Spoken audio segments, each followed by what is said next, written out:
So welcome to the first of Chicago's Best Ideas. This was a series that we started during the law school centennial, which now seems like 100 years ago, but it wasn't quite 100 years ago. And the basic idea then was to have like a special series of lunches. Back then, the law school did not provide like free lunch every day from Thai 55 or whatever it is now. Potbellies hadn't even opened yet. So the idea that you would come and get served lunch was kind of nice. That guaranteed that people would come. And then it began with, what's going on in law? Like, what's the Coase theorem? What's this? What's that? And one by one, maybe 3, 4, 5, 6 a year, we did these Chicago's Best Ideas. And different faculty members would introduce the best ideas. The problem is we've kind of run out of all those best ideas. And the program is now many years old. And so somebody like me is, I like Chicago's Best Ideas. It's one of my favorite things, like sort of a group intellectual experience and something to talk about. But how many best ideas can one school have? Best means like one. So even if it's Chicago's, not bad, better ideas, maybe we've run through those too. But I'm determined. So I'm trying to tie this into some of the best ideas that this law school has produced in the past, but also to convey some ideas of where law might be going in the future. So it's not meant to be a small talk. It's not about some little thing in law with a detail. It's meant to be like, about as big think as law can get. It's not about, are there multiverses out there and, do we really exist? It's nothing big. If you like that stuff, go across the midway and do that. But here, a big idea is something like, how does law work? How are our classes related to one another? What do they have to do with the way the legal system works? And that's kind of what this talk is about. So as you might know from the title or the little blurb, the basic idea of my talk is to try to point out that there are really two things going on in an enormous part of law. Now, I don't really mean, when I say how does law work, I don't really mean all of law. I mean, law works by throwing people in jail. Law works by, if, doesn't like what you say, it might arrest you, or not, or uses the First Amendment. I mean, I realize law has many, many tools. But there are large areas of law, almost everything we associate with modern social problems of the crowded planet kind. Pollution and tax problems and, even redistribution and almost everything that goes wrong. Education, lots and lots of things. My theme is that really law has two big ways of going about it. Two big ways. They're typified in a way by property law, tort law, but there's also a lot of corporate law and constitutional law in there. My examples are mostly going to be from tort law and property law because they'll be generally accessible to anybody that's been out on a highway or lived in a building or something of the sort. So let me show you what I mean by these two ways that law works. I call them concentration and distribution, but I feel like there should be better words for them, but I haven't really figured them out yet. So first I'm going to introduce them, then I'm going to give some examples, and then I'm going to make some predictions about the future. They won't be big predictions, but you'll get the idea. And I should warn you that I don't mean, those of you who have had me in class already know this about ideas in law that I like. I don't mean, when I say how law works, I don't necessarily mean that it's a good thing. In fact, I will occasionally hint that some of these strategies that law is using, and the one that I think law is going to use more and more in the future, might not be a good thing at all. It might actually, you could sell it as a really good thing. Wow, look how law works. Isn't it great? Aren't I proud to be a lawyer? But actually what's going on is the very same thing could be explained by interest group pressure. Ooh, there are these well-organized people out there that have figured out how to get law to do what they want and make them rich. And that'll be a perfectly good alternative explanation for what's going on. So I'm not, in fact, that's what I did my 2 Chicago Best Ideas ago about. But I'm not doing that again. That's more about the evolution of law and how we know when it's good or bad. That's not what I'm going to do today, but I'll hint at that occasionally just to remind you that I'm not saying that all of this is good. So here are the 2 basic ideas. Let's start with tort law, and then we'll do it in more detail. The basic observation is something like this. Think about the way tort law works, whether or not you're an upper L or a 1L. Think about it this way. There are 2 things going on in law. Sometimes the evolution of law has been towards distribution.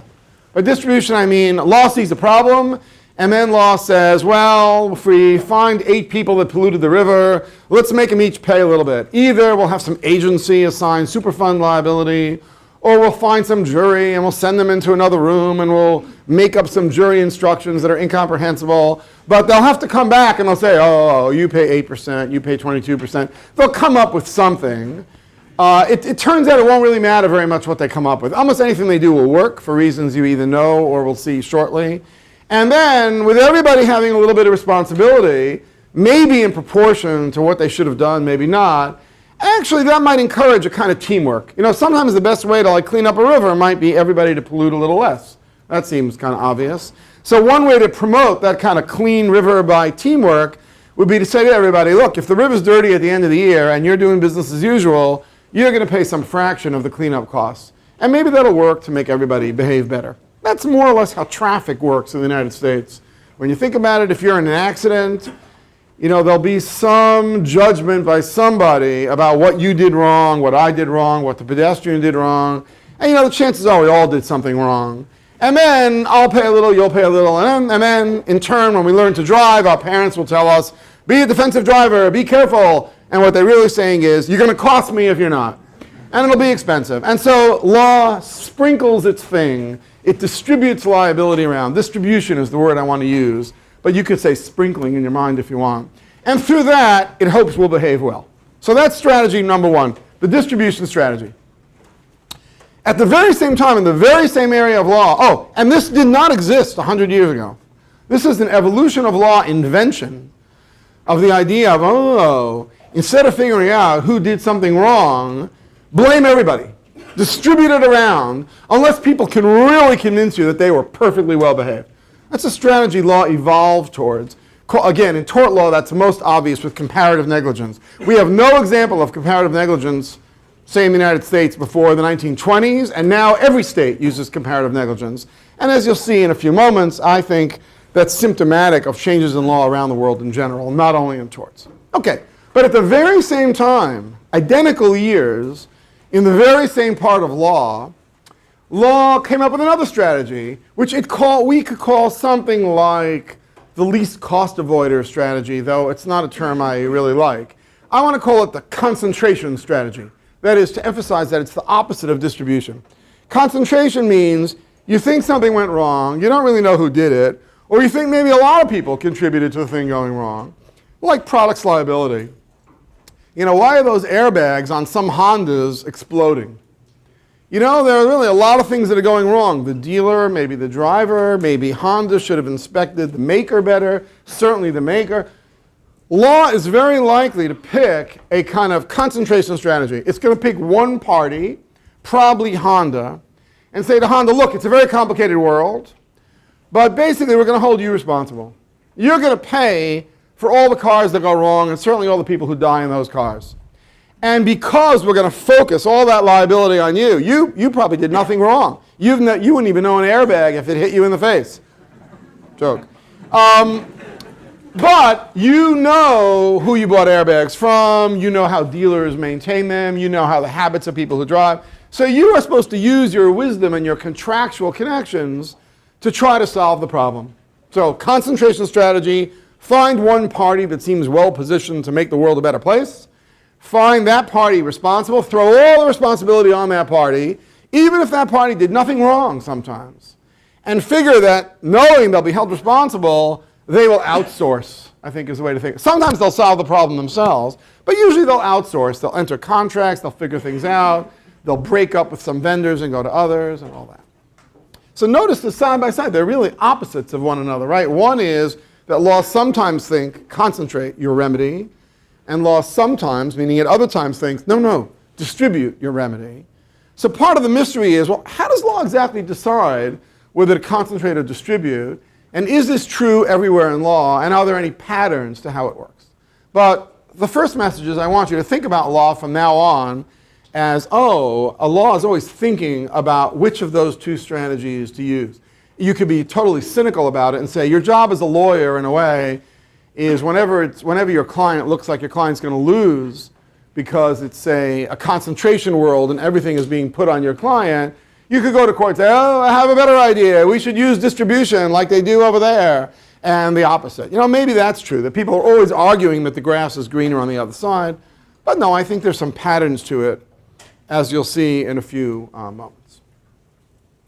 Where I'm going to wind up, can you believe this is still the introduction? Where I'm going to wind up is I'm going to try to show or convince you that because of technological change, the government is a bigger and bigger player in law. That might seem obvious to some of you.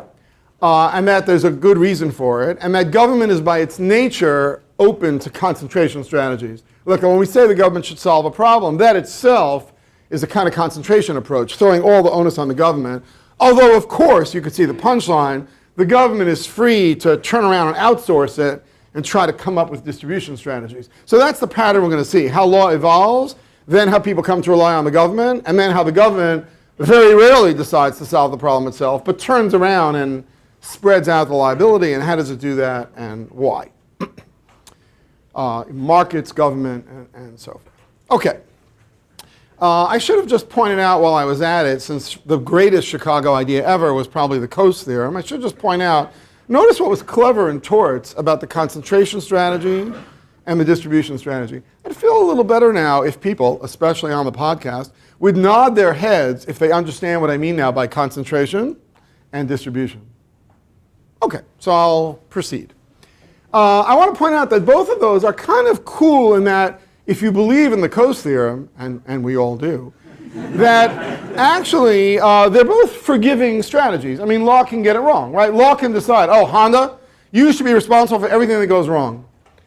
If it turns out actually that Honda didn't do anything wrong and is not really very good at contracting with other parties, it doesn't really, maybe it all turns out not to be about the company that made the airbags, but it's really about the way dealers and gas stations all over the world are maintaining cars and it's screwing up the way the airbag works. Fine. Well, fine.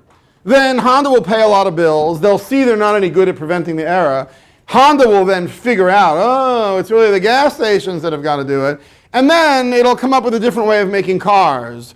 Or it'll seal the units, or it'll start contracting with gas stations about how to repair it, or it'll sell you the car and say you can only get it repaired in a certain place. In other words, the Coase theorem, or the ability to bargain around the rule, is very forgiving. It means if we get it wrong by putting all the burden on Honda, fine. Honda can figure that out and turn the concentration strategy into a distribution strategy by contract. Similarly, the other way around. If we use comparative negligence, as some other regimes say, to clean up a river, an example we'll come back to, and we hold all the factories responsible. And it turns out that's a dumb strategy. The only way to control the river is to build the dam and do this and do that. Fine. I guess eventually the factories will go out of business, or one of them will bargain with the others, and somebody will buy them all out and build the dam. You could get around that rule too. There's always kind of a safety valve of private people turning concentration into distribution, or distribution into concentration, and so forth. So think about property, for example, just to show you that this is not only about torts.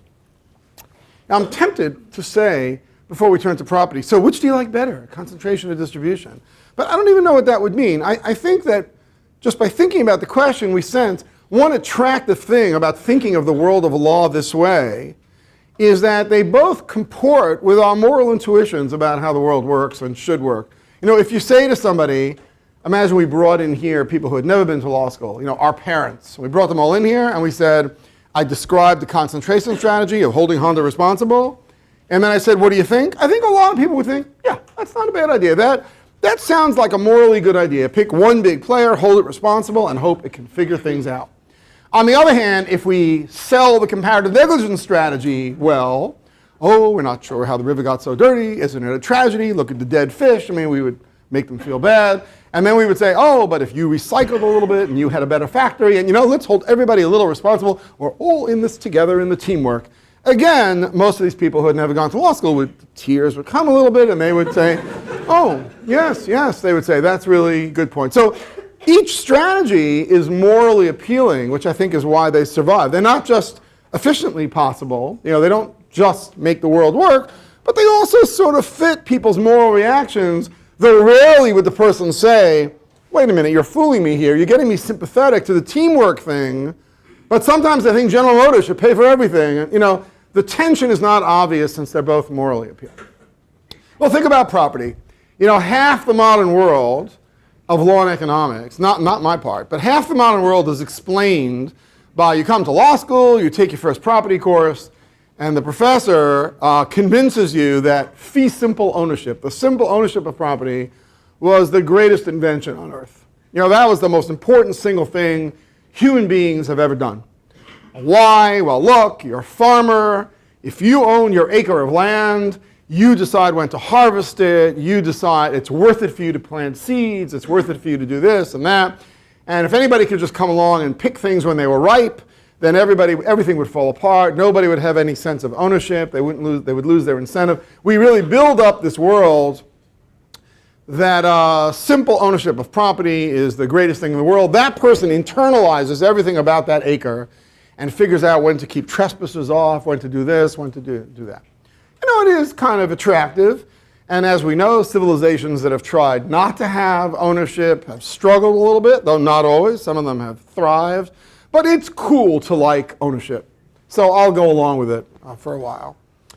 You could think of that as a concentration strategy. Law and property has decided, think about somebody building a big building. It's decided that a single developer is really good at figuring out all the rules, then putting up a 100-story building, and then figuring out, ooh, let's have commercial on the bottom and a hotel there, and then apartments on the top 70 floors, and we'll do this and we'll do that, and we'll have separate entrances for poor people because that'll be good, and we'll do that. You know, the developer has an incentive to figure it all out in order to maximize the value of the building, as we like to say in Hyde Park. And it probably works pretty well. It's a very good concentration strategy because there is somebody, people who are professional developers, who can figure out how to make this unit of land be most valuable. But it devolves quickly. It's very rare then to have a developer, if we come back 10 years later and we look, it's very rare for the developer to be running the whole building. Usually the developer will then sell off condominiums, sell off rights, maybe even sell off part. That is, after a while, once it becomes clear that for the value to stay high, people have to take good care of their apartments, they have to do this, they have to do that, they have to not trash the elevator. After a while, it seems, oh, actually, maybe we should subdivide the building and give people ownership to unit 2701. Maybe that'll make that person care more about the value of that unit. And there are all sorts of subdivisions going on. So very often, even within private property, large-scale concentration morphs, or whatever the right word to use, transforms itself, sometimes by private contract, sometimes by the help of law, into something more of a distribution strategy. By the way, law might really speed that along.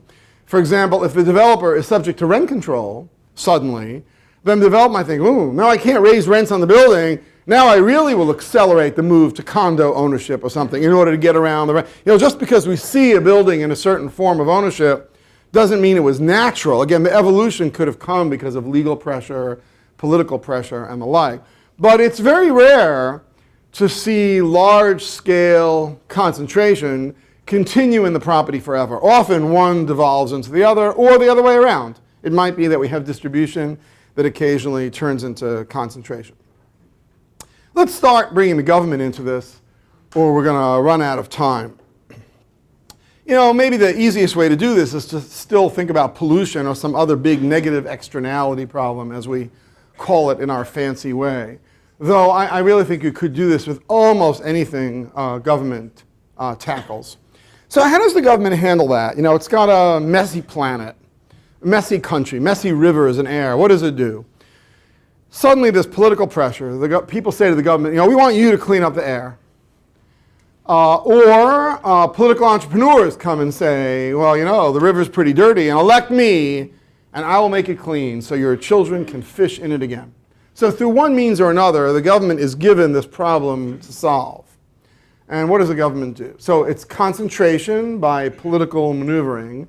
Then the government has to solve it. It's not an easy task. You know, one possibility is that the government sticks with its power, goes with a super concentration approach. It might command and control the whole river basin.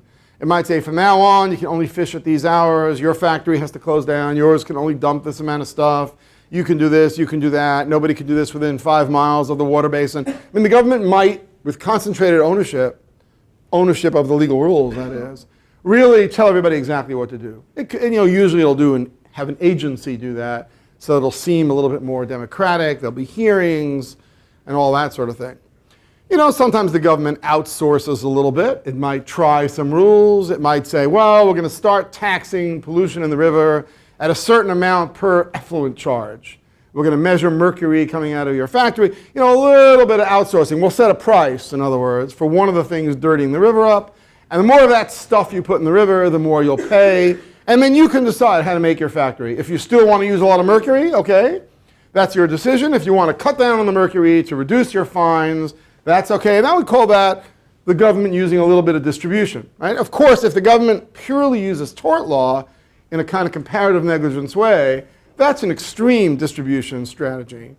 What's interesting is that no government does that. Once the government is told to solve the problem, once it feels that political pressure, it might use a little bit of torts. But basically, something like the EPA gets involved, and local senators get involved, or the state gets involved, and there's a lot more command and control and concentration kind of strategy. Roads are very much the same thing. Once upon a time, private people, when I say once upon a time, I've learned that you probably think that means when I was in law school. But no, by once upon a time here, I'll say in days of yore, when I mean like really far back.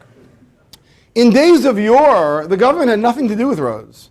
Roads were spontaneous. People would tramp over the woods and create a trail. The trail would get a little wider. Wagons would go over it. And then once in a while, some private guy would come along and smooth out the road or put gravel in. Gravel's a pretty modern thing. And eventually maybe even pave the road and set up a toll collection booth. I probably know this from some American or Russian history. The history of roads is actually kind of interesting. And then, it was a network of roads. And people would build the roads and add roads and have monopolies on the roads and be battles over. But there are a lot of reasons why this is not a very efficient thing to do. For starters, it's expensive to stand there and collect tolls all the time. It's like a boring job. And it's not so easy. And you can't just have one toll booth, because after all, you want to charge people more for a heavy truck if they use the road for many miles than 1 mile. And eventually, in country after country, with a few exceptions, here and there's a privately held highway or something. But more or less, this was centralized. And the government took over road building, road maintenance, and charging for the roads. In some places by toll, in some places through gas tax, in some places thus through general revenue, in some places through warfare. The military would build the roads or something. But roads, I think it's now we would say the road problem is almost entirely concentrated. Now notice what I mean by the road problem. It's not, after all, it's not just a matter of building a road. It's a matter of, well, how are people going to drive on the road? Are they going to kill each other? Are they going to drive too fast, too slow? Again, I teach torts, so I like to say there's a tort system out there, but it's a very small part of the picture. Most of it is centralized. It's concentration, not distribution. The government sets the speed limit on the road. The government decides how wide the road will be. It uses the material. It decides how heavy a truck can be on the road. It puts guardrails on the road. It just does thing after thing after thing that more or less controls. It has drunk driving rules. It enforces them. More or less, 99% of the picture has become concentration. A single party, a government, is deciding when and where to build a road, how you can drive on the road and all that. And then, if you veer your car to the right and you crash into me, the government wants to know about it, and I can go to court and get some money from you. But that's the least of it. That's controlling only a very, very small part of accidents. Most of the work is being done by traffic rules and by drunk driving rules, and mostly by the safety of the road. The best predictor of deaths on highways is the quality of the highway, not the speed limit or the drinking rules even, or anything like that.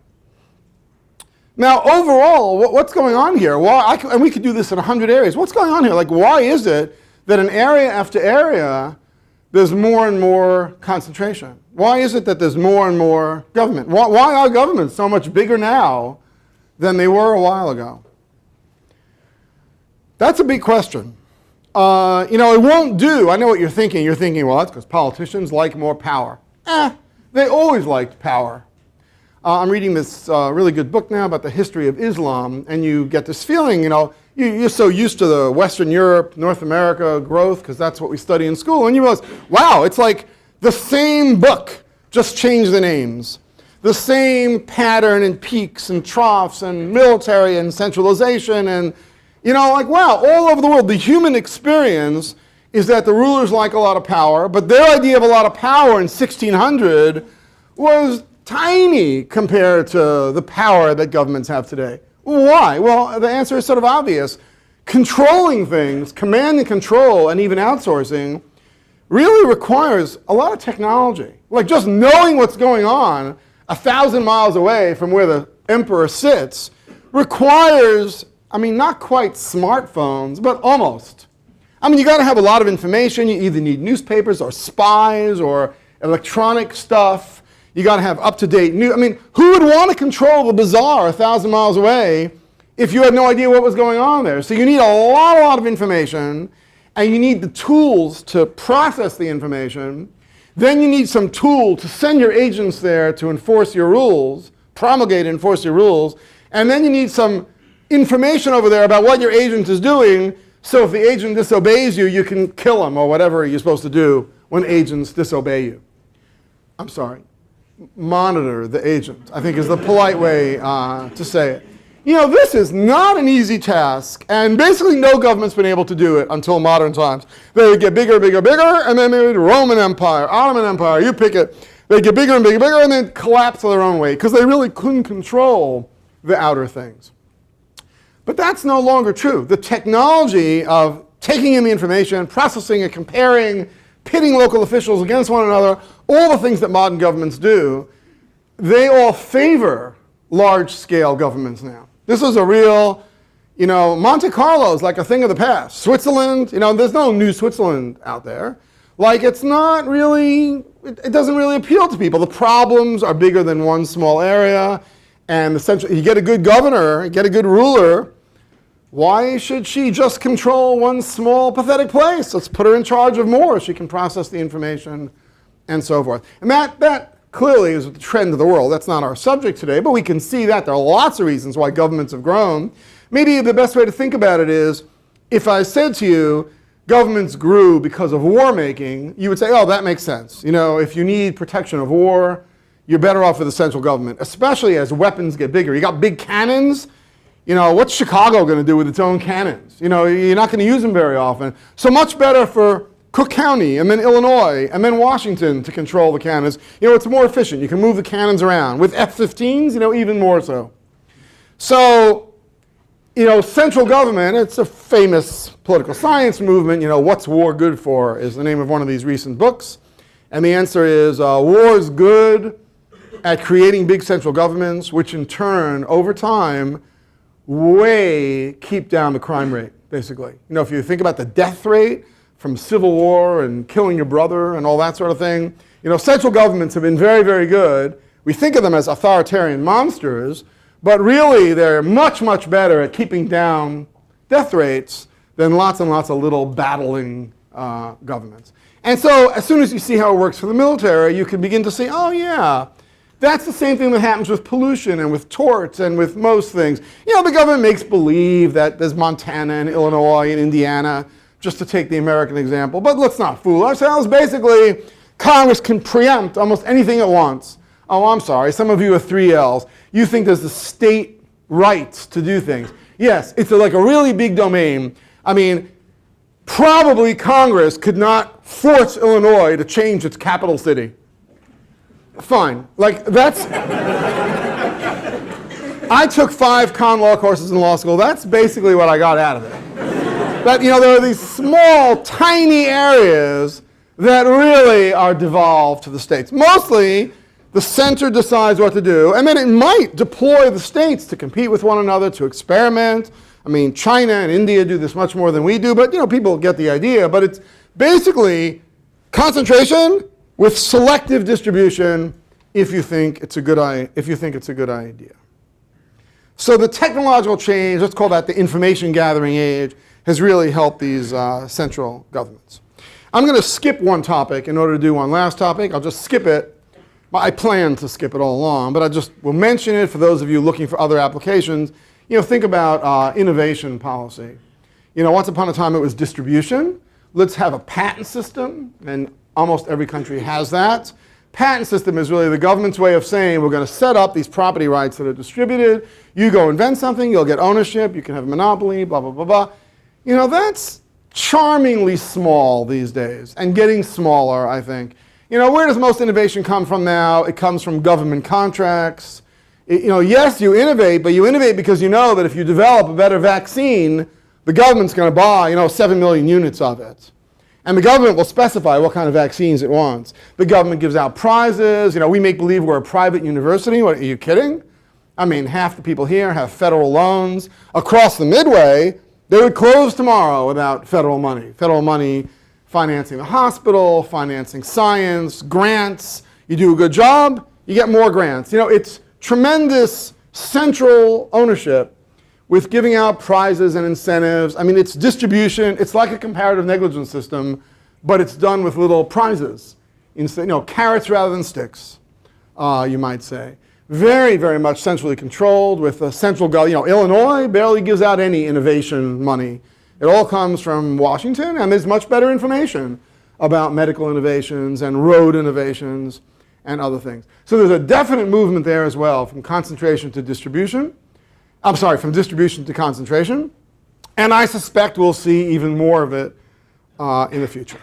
So climate change was going to be my last example, just to think about what we might expect in the future, and then I'll open it up for questions. Climate change is a good example of everything I'm talking about.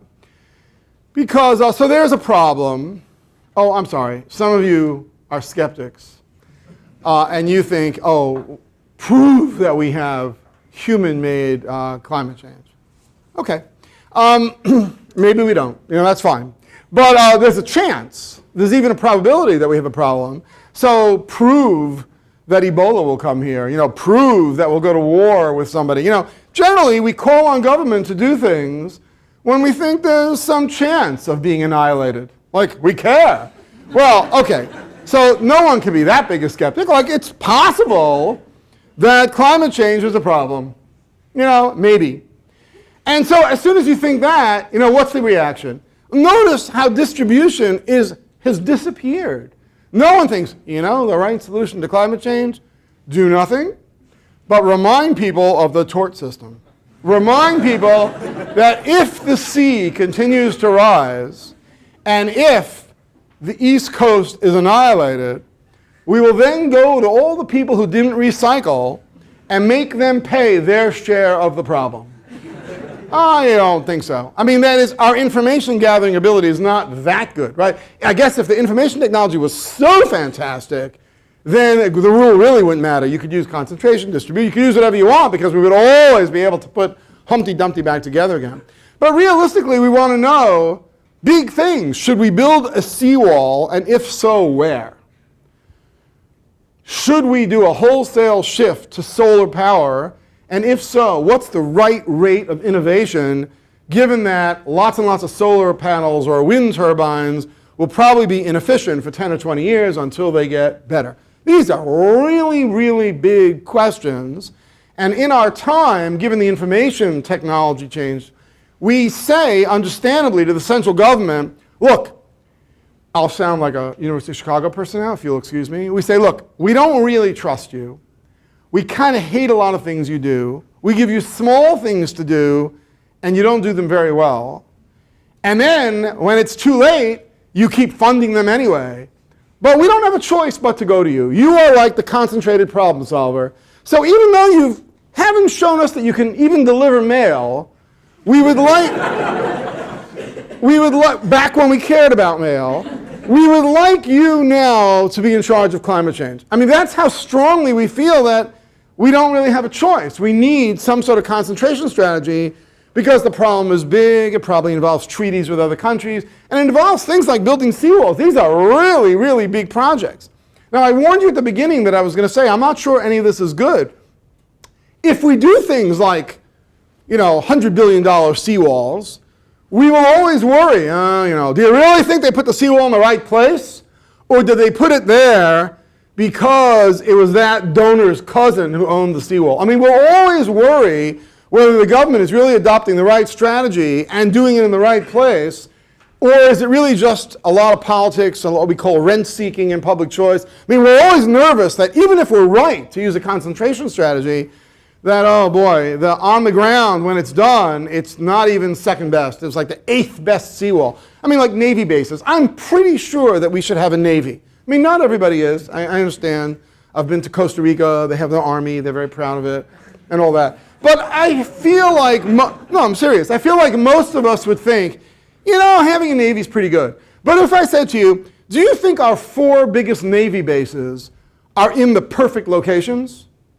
I think that would be a joke. No, everybody would say, of course not.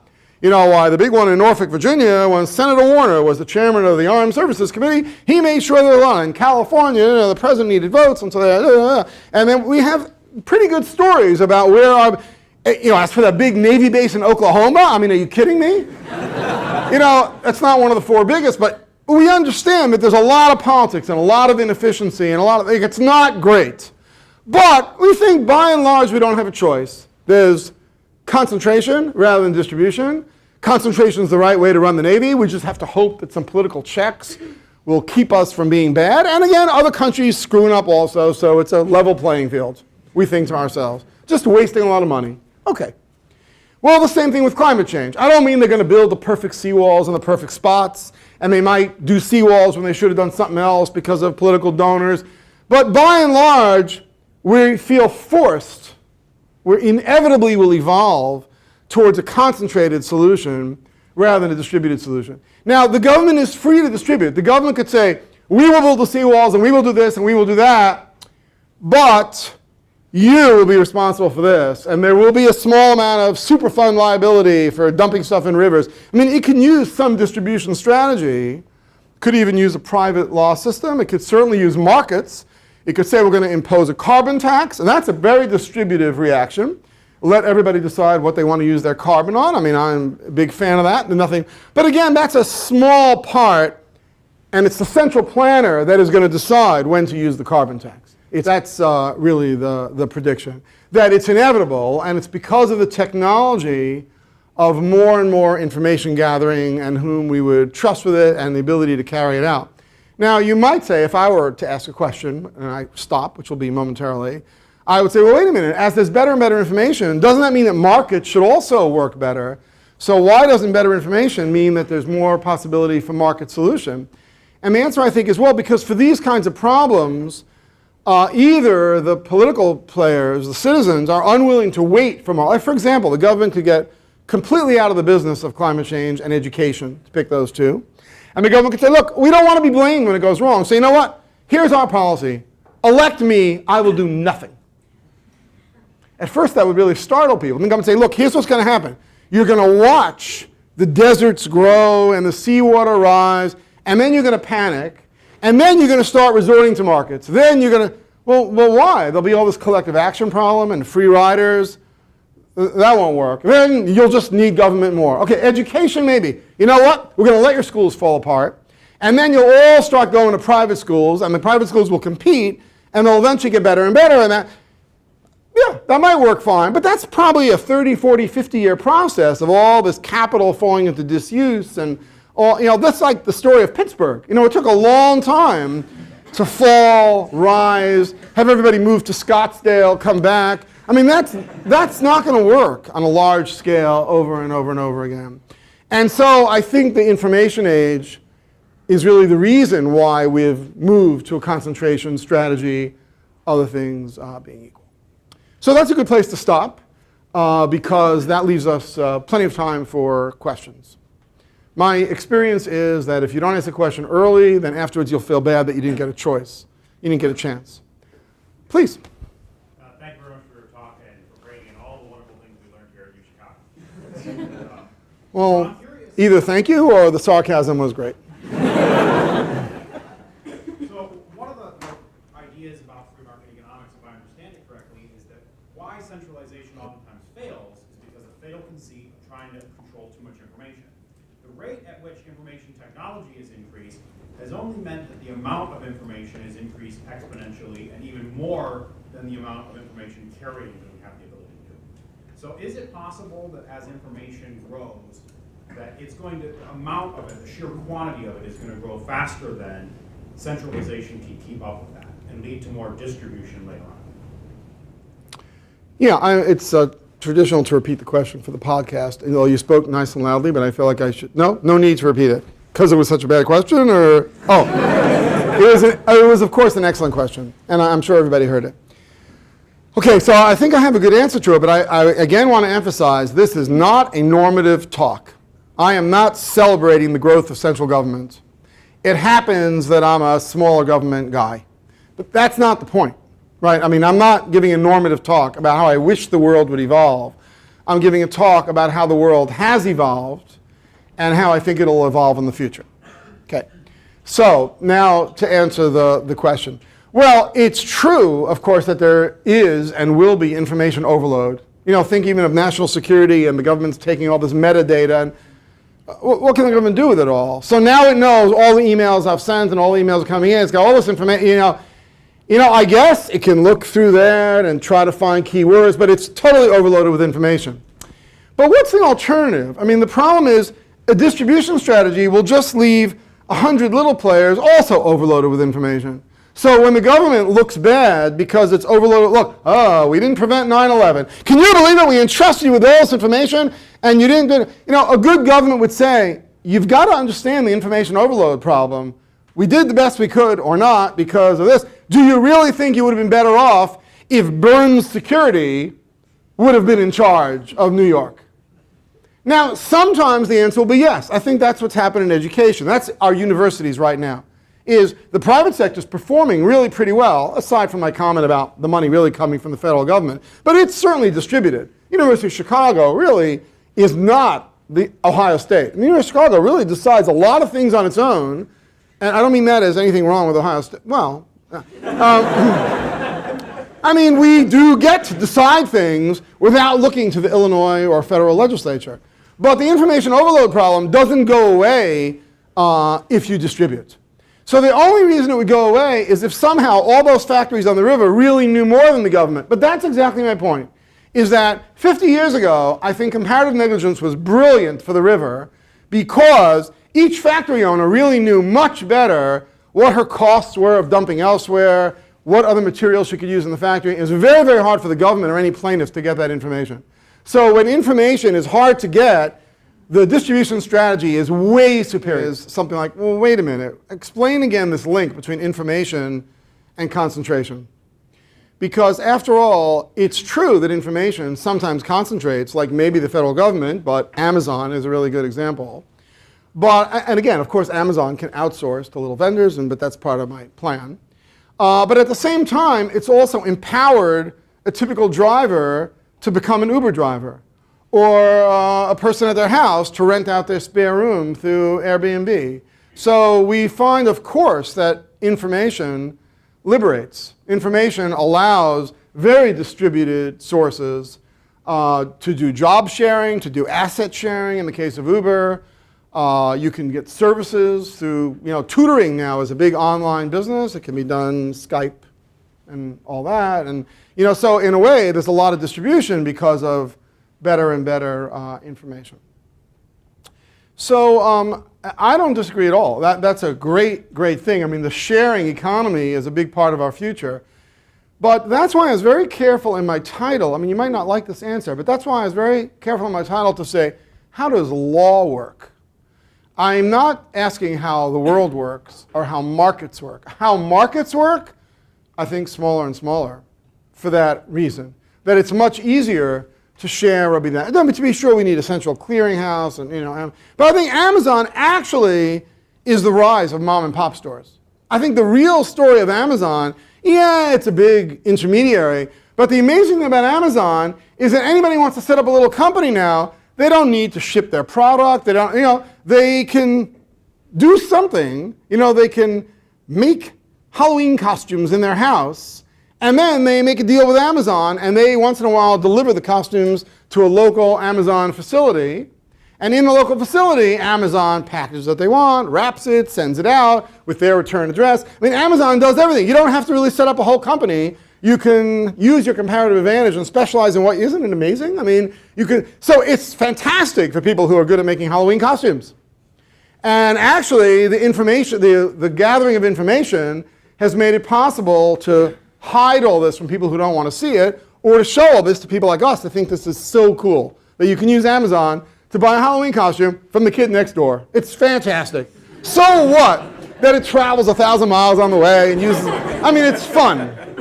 And I'm completely with you. So that's how the world works, but that's not how law works. Because for law to regulate that, the concentration. I could see why people aren't raising their hand, because those were two great questions, and almost just as a statistical matter, the next question is really not going to be very good. Don't be shy. You'll do me a big favor if we have 2 or 3 more questions. Nah. No. Thank you, Rachel. So it seems to me that concentration distribution is like somewhat analogous to private and public, and also that it brings into question of access. So for instance, your point about education and the fact that maybe we think that private educators are doing a better job of it, but do they have the capacity to provide access in the way that a concentrated system, i.e. a public system, would work? Okay, so that's interesting. I mean, education was really, I think that it was a quick example. Maybe I should have thought it through more. But I was analogizing it to climate change in the sense that if education really flopped, I thought people would look more and more to the central government for solution, and then the central government would have to figure out what to do. Right now, it's more distributed in the sense that local school boards and states run things, and they think it's charming, and of course, they don't want to give up control. So it will require some sort of crisis or something in order for them to give up control. And how do we know the federal government will do better? It can't deliver the mail, and the whole thing. But again, I'm not normative. I'm just predicting. Okay. And so your question is, well, where does the access fit in here? I don't think the access is an issue. I think access will also be concentrated. So let me explain why I think that's true. So first of all, imagine that we redid education. It could be distributed yet more than it is now. It might be that the central planner will decide, political pressure will cause the central planner, again, I want to emphasize the interest groups. It'll cause the central planner to think, what's with this No Child Left Behind by Illinois or by Ohio? We need to have a No Child Left Behind by the school or the school district. So from now on, the rule is that if your school district doesn't advance reading by a certain amount, then your district loses the right. You all lose your jobs. And then the government sends in somebody to run it. That'll really scare them. You can no longer hire your cousin to be the building engineer. So it might be that the central government would use yet more distribution. It might be that it'll be many, many, many units. Or maybe it'll be completely privatized. And the government will say, we like the way some private schools are working, not others. So from now on, we're going to tie loans and grants to success. And if you fail, you won't get our money. If you succeed, you'll get our money. And of course, they'll be hard to measure, and they might screw it up, and there'll be a lot of rent seeking, and maybe they'll gear the exams secretly to people who use the textbook written by the first lady's cousin. I mean, all sorts of things can go wrong. My claim isn't that it'll be better. My claim is only that's what's going to happen, that there'll be this central thing. And then, through political pressure and interest groups, either way, either good reasons or bad reasons, the government is likely to say, but we also want you to have special education for people who don't speak English well, or we want you to be especially good to people who have disabilities. So, we usually give you $3,950 a student whose reading level you raise. We'll give you $8,000 for everybody like that you raise. No, they can make access much, much better through concentrated and giving out prizes, if you will. So I don't know, I don't even know how to predict whether access is better with a concentration approach or the initial distribution or concentration followed by distribution. It's tough. I mean, the cynic in me or skeptic in me wants to say, well, it really depends on at what level you think those interest groups operate better. The total optimist, if you think of it all about information, is probably concentration would improve those things, because the local school board now, they don't have much experience. Now they get one kid with that disability, and they hire a lawyer, and the lawyer tells them, well, this is how it's being done over there. And Whereas a central planner with information probably would be much better at knowing how to deal with that. So that doesn't, I don't think that worries me. I think if I were an access guy, I would either give those people super vouchers if I wanted to distribute, or if I were they, I would be lobbying for concentration. I mean, just in favor of that, I'll just point out, if we look around the world, the usual modern method is globalize. Gee, how are we doing compared to other countries?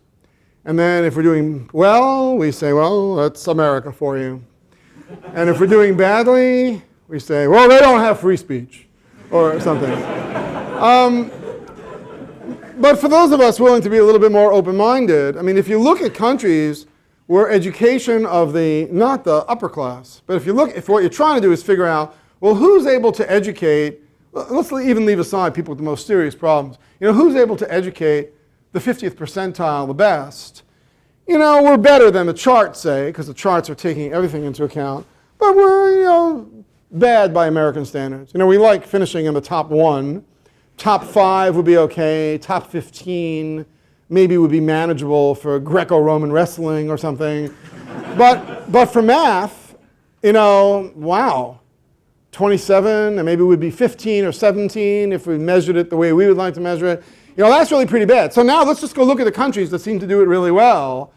All of them have moved to concentration. All of them.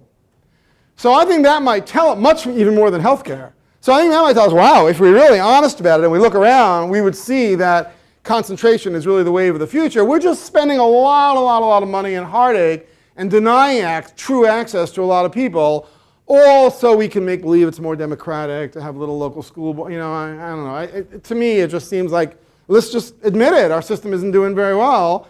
And the place where our system is outperforming everybody else, like this law school, we're distributing in a completely different way. It's not a local school board that's running it. It's intense competition with highly mobile students and admitted student weekends and friggin' free food at every lunch. It's like competition at its best. One more, only if there is. Otherwise, I'm going to say goodbye. All right, so let's, please, I'd love one last question. Okay. Then I could give a resounding answer and end on an up note.